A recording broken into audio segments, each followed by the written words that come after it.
Hey, you fools! Chicago is known for its neutron pedals made by Musitronics. Oh, let's see if we can trick the camera into focusing on it. Woo! Hey, don't say Chicago on this one. They usually do. Electro-harmonics made in New York City.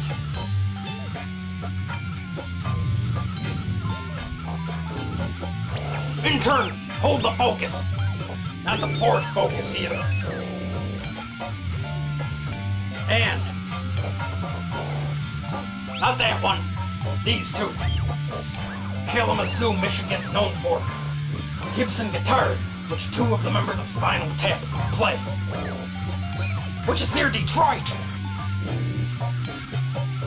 Buffalo seems to have an inferiority complex when comparing itself to the aforementioned cities. But why? Look at what Buffalo's responsible for.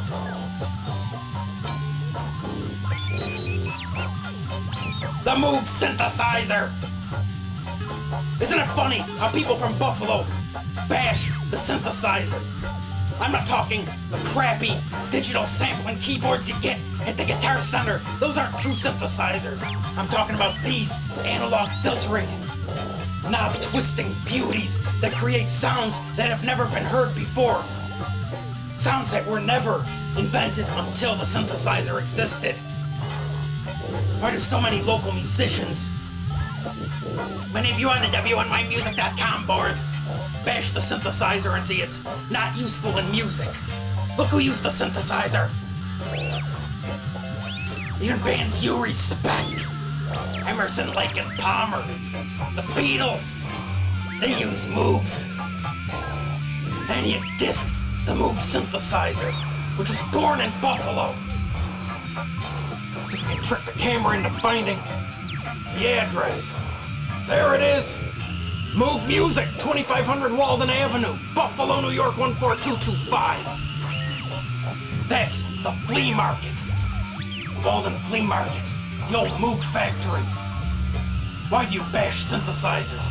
Those classic rock people you worship, like the Steve Miller Band has at the beginning of Fly Like an Eagle, which can be further illustrated by my turkey vulture here.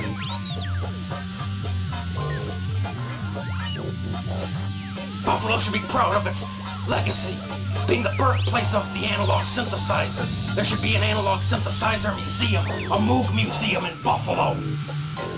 Instead of so many local musicians bashing it and saying it's not a real instrument and you shouldn't use it in music. Oh yes, you should.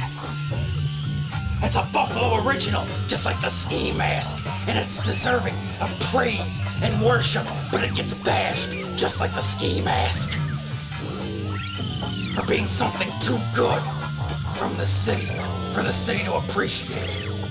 So I demand all you Buffalo musicians out there, explore your Buffalo roots and go buy yourself a Moog synthesizer and start using it in your music.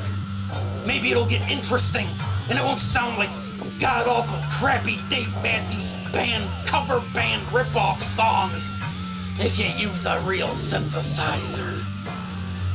This is but one way Buffalo can get its identity. By proudly proclaiming itself the birthplace of the Moog, or Moog, however you want to say it. Put that on the signs coming into the city. Instead of an all-America city, it's an all-Moog city. Respect.